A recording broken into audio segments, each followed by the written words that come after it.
Merci de nous rester fidèles, madame, monsieur, bonjour, bonsoir. Le journal Les Titres, bienvenue. Près d'une centaine de présumés bandits ont été neutralisés mardi lors d'une opération menée par les forces de l'ordre dans le fief du chef de gang Tilapli à Goravine, selon le RNDDH. Des drones armés ont été utilisés dans cette offensive. 300 suspects ont été appréhendés, 3 armes à feu ainsi que 102 cartouches ont été saisies entre le 1er mai et le 11 juin 2025 par la police dans le Nord, selon un bilan officiel communiqué par les autorités policières ce mercredi. Le président du CPT, Fritz Alphonse Jean, a quitté le pays mercredi à destination de Brasilia, où il participera le 13 juin au sommet Caraïbes-Brésil. Cette rencontre régionale est consacrée à la crise sécuritaire qui secoue Haïti. En réaction à la déclaration du secrétaire général de l'OEA, le conseiller président Leslie Voltaire a déclaré qu'aucune forme de négociation n'est envisageable avec les terroristes. Il a réaffirmé la nécessité de leur démantèlement et d'un retour à l'ordre public. Restez avec nous pour le développement. Madame, monsieur, de retour, comme annoncé en titre, près d'une centaine de présumés bandits ont été abattus par des drones explosifs déployés par la police nationale d'Haïti, PNH, dans le centre-ville de Port-au-Prince, notamment à Goravine, bastion du chef de gang Tilapli. Cette information a été communiquée par Pierre Espérance, directeur exécutif du Réseau national de défense des droits humains RNDDH. Selon lui, au moins 16 drones ont été utilisés mardi 10 juin par les forces de l'ordre dans le but de traquer les membres de gangs armés. La direction départementale de la police du Nord a dressé mercredi le bilan de ces opérations menées entre le 1er mai et le 11 juillet 2025. Durant cette opération, 309 personnes ont été interpellées, dont 6 pour meurtre, 1 pour viol, 34 pour vol et 1 pour vol de véhicule. 3 armes à feu et 102 cartouches ont été saisies, tandis que 35 véhicules et 165 motocyclettes ont été confisquées. Parmi les véhicules saisis figure une voiture de marque Tracker de couleur noire, immatriculée BB-18146, dérobée dans la localité de Pillon. Elle a été retrouvée dans le lendemain dans la zone de Dondon, selon les autorités policières. Par ailleurs, lors d'une opération menée le 8 juin dans les plaines du Nord contre les membres du gang dit de Dubaï, les forces de l'ordre ont investi le domicile présumé du chef de ce groupe criminel. Elles y ont saisi un fusil de type MP-15, 2 chargeurs et plusieurs cartouches. La police affirme poursuivre ses efforts pour localiser et arrêter tous les membres de ce gang accusés d'assassinat et d'expulsion forcée de citoyens. Le nommé Gélus Whistler a été arrêté par la police nationale dans la zone de Gros-Morne pour son implication présumée dans l'enlèvement suivi d'assassinat de l'entrepreneur Élie Limage. L'opération a été menée avec le soutien du vice-délégué de l'arrondissement. Selon les informations disponibles, l'entrepreneur a été exécuté malgré le paiement d'une rançon. Il est à noter que la victime était le père de l'enfant du suspect. Le président du CPT, Fritz Alphonse Jean, accompagné de l'agent exécutif intérimaire de Port-au-Prince, a effectué mardi une visite à Pignon. Au cours de cette visite, une rencontre a été tenue avec des représentants de la société civile de Mirebalais pour évaluer la situation sécuritaire dans la région. Les acteurs locaux ont décrit un climat d'insécurité croissante marqué par les violences des gangs, les déplacements forcés, la détérioration des conditions de vie. Ils ont plaidé pour des interventions urgentes de l'État afin de restaurer l'ordre public, d'assister les victimes et de reconstruire les infrastructures détruites. Le président du CPT a annoncé une série de mesures visant à traquer les bandes armées et à permettre le retour des déplacés dans leur quartier d'origine. Il a également rappelé que les installations hydroélectriques de Péligre situées dans la région sont d'intérêt national. Il a insisté sur la nécessité pour les habitants de contribuer à leur protection, tandis que l'État, pour sa part, a le devoir de garantir la sécurité des citoyens. La 5e édition de la foire Expo Jeunes organisée par Real Productions a été officiellement lancée mercredi. L'événement est prévu pour le samedi 14 juin 2025 dans les locaux du palais municipal de Delma. Réal Louis, président directeur général de l'institution, a salué les efforts et le dynamisme de la jeunesse haïtienne malgré le contexte sécuritaire difficile. Il a remercié les partenaires de l'initiative et précisé que cette force vise à promouvoir la production locale tout en offrant un accompagnement structuré aux jeunes entrepreneurs et artistes. Écoutons le micro de Yasmin Sanon et Marie-Carmel Auguste. Expo Jeunes, c'est un fort côté que nous baillons priorité et possibilité à jeunes pour présenter produits et dans tout domaine. que ce soit littérature, bien peinture ou bien sculpture, jeunes n'ont une possibilité pour les exposer. Et un avantage qui gagne dans l'exposition, c'est que effectivement c'est un fort côté que jeunes ont une opportunité ça vraiment pour exposer. Et c'est un bagage non lucratif côté jeunes n'ont pas payé pour l'exposer. C'est venir avec produits, les agronons qui choisissent les meilleurs qui pour exposer dans l'exposition. Un aspect qui vient dans l'exposition, c'est que nous avons possibilité de l'esprit d'entrepreneuriat, la jeune. C'est des jeunes qui viennent entrer dans l'entrepreneuriat business et nous avons une opportunité samedi et non phase, non moment côté que nous sommes capables de dire c'est un jeune vraiment. Et dans ça, nous avons dit résilience, le gain. Parce que dans un contexte difficile comme ça, et nous n'avons pas regardé combien de jeunes qui produisent dans samedi 14, nous avons vu que effectivement, j'ai entendu dire, et les jeunes n'ont pas à voir déjà, ils ont besoin d'encadrement, ils ont besoin de support. Sans partenaire, nous, mais pour nous, qui gens sont capables d'arriver à créer un projet comme ça, si pas de partenaires qui sont avec nous. Et dans la question que nous avons posée, nous sommes capables de découvrir un pile partenaire qui est là, qui est banner, exposé de assez. Sans eux même, nous ne pouvons pas arriver à créer un projet pareil, surtout dans un contexte qui est difficile, dans un pile jeune qui est capable d'exister. De son côté, Saraïka François, assistante administratrice de l'Expo Jeune, a souligné que les exposants bénéficient de la gratuité des stands. Ce choix s'inscrit dans la volonté de l'organisation d'encourager les jeunes créateurs et producteurs en leur permettant de commercialiser leurs œuvres tout en recevant un appui institutionnel. M. Louis a également exprimé son intention d'étendre l'initiative à d'autres départements du pays. Il a cependant reconnu que les conditions de sécurité actuelles constituent un frein à cette expansion. Suivons-les tour à tour. Expo Jeune, moi, c'est une initiative qui doit. Paris, nous avons dit risquer, surtout dans la conjoncture pays pour le moment.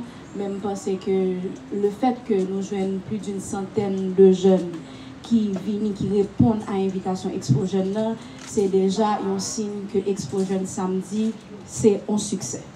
Parce que c'est des centaines de jeunes qui viennent, qui voulaient montrer Haïti, qui voulaient montrer le monde entier, talent, qui ça que yo qu'on fait. Nous pas demander exposants ça yo code, nous pas demander pour payer place là.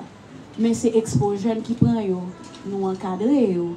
Et nous baillons quelques techniques en entrepreneuriat pour le 14 juin, nous offrir bel tableau ça que nous parlons. Le contexte pays est difficile qui fait que les pas de temps prend et espace dans le nord, dans le sud. C'est une initiative qui a et nous n'avons pas le travail sur lui. Mais pour le travail sur lui, il faut regarder le contexte réalité politique dans ce moment-là qui n'est pas trop favorable parce que le matériel pour nous déplacer pour aller dans l'autre zone, c'est cette question où toujours. Très difficile dans le moment, mais sinon que le projet est là et pourquoi pas parce que l'idée tout c'est pas uniquement côté national, côté qui gagne tout jeune haïtien qui a talent, nous capables d'exposer autour. Le parti politique révolté a dénoncé mercredi la persistance de la crise multidimensionnelle qui secoue le pays.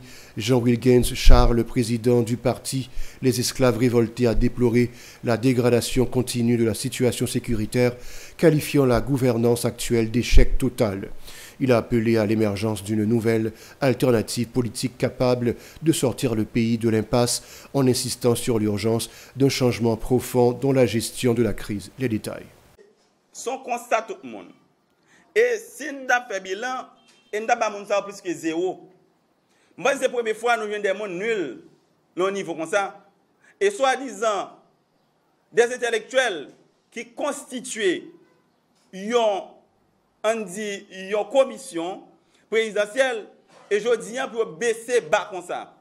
Et puis, que tout ça dans ton pays, je dis gang, il y a des missions qui étaient bail sécurité et ensuite faire élection. Et jusqu'à maintenant, puisque Maréso, si ça gang, jusqu'à maintenant, gang continue à l'intérêt. Jusqu'à maintenant, des milliers de monde dans la rue en battante. Jusqu'à maintenant, monde a mourir grand goût. Jusqu'à maintenant, bandits continuent à tout racher en bas G, ça que les CPT. Donc, dans ce sens, nous-mêmes, bien pour nous au moins que zéro, nous disons on CPT ou bien on KPT, et même monde qui va faire santé économique, va refaire santé économique encore. Donc, nous pensons que ça qui tape pour la population, son chambardement. CPT n'a pas marcher parce que question collégiale, 9 présidents. Et tandis que les autres ont dit, ils n'ont pas touché sur indemnité. Ils va joindre. Donc, ils va mentir à la population. Je pense que ça qui est plus bon, c'est déboulonner. Et c'est ça, mais moyennant, la population ne va pas répondre. Comme gang empêche la population de manifester, je pense que la solution, c'est de déboulonner les gens pour la population. Nous offrons l'autre alternative pour que le pays d'Haïti s'arrête l'école. L'Organisation des citoyens pour une nouvelle Haïti, OCNH, a organisé un forum départemental axé sur la réforme du système d'état civil haïtien. Le directeur exécutif de l'organisation, Maître Camille Oxius, a plaidé en faveur de la modernisation et du renforcement des services d'état civil afin de permettre à chaque citoyen de disposer de ces documents d'identification, notamment l'acte de naissance et la carte d'identité nationale. Il a souligné la nécessité de doter chaque individu d'un numéro d'identification unique. Écoutons-le au micro de Sora Chama Joseph et de Max Roni Orissa.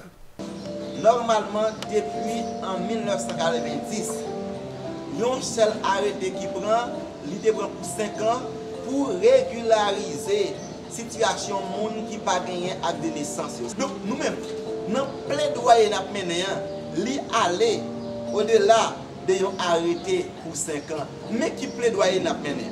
Nous mené un plaidoyer pour même service aux gens qui fait Port-au-Prince journal. Moun qui fait Dame Marie les Iwa Ans de Noir, li ka jwenn ni tout.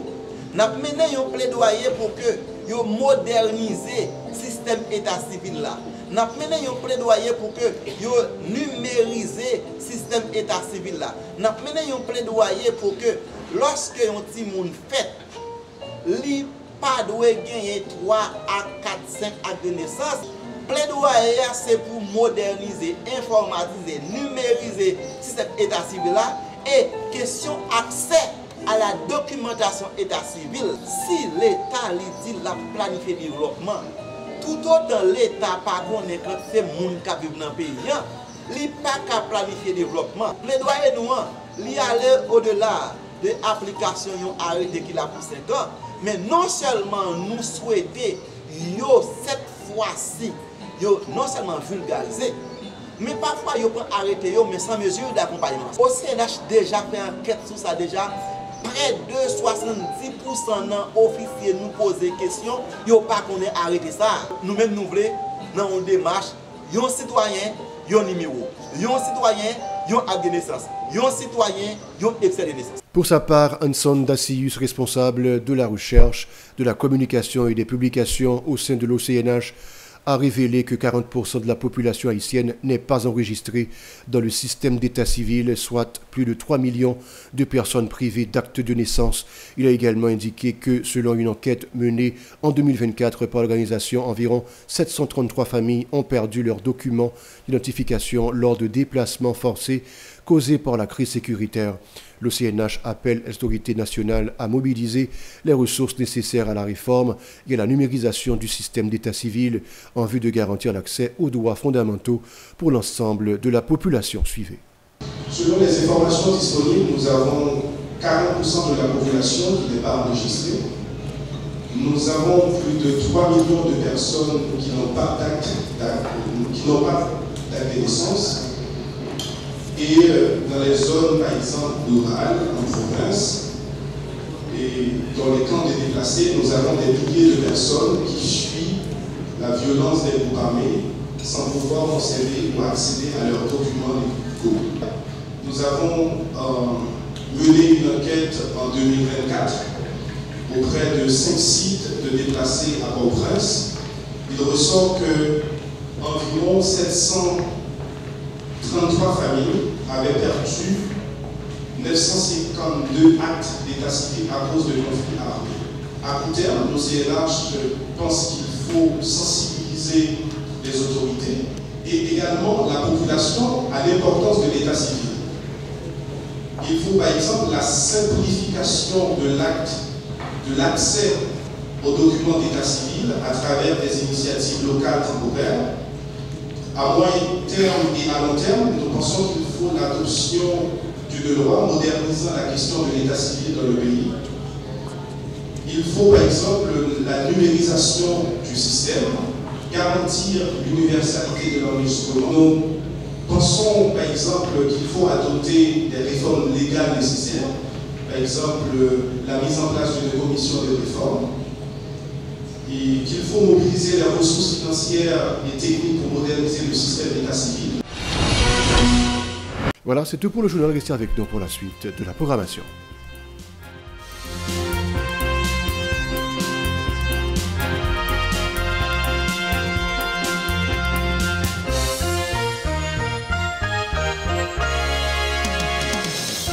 Si vous jugez que cette vidéo est intéressante, n'hésitez pas à liker et partager la vidéo. Et surtout, n'oubliez pas de vous abonner à cette chaîne et activer la cloche de notification pour ne pas louper aucune de nos vidéos.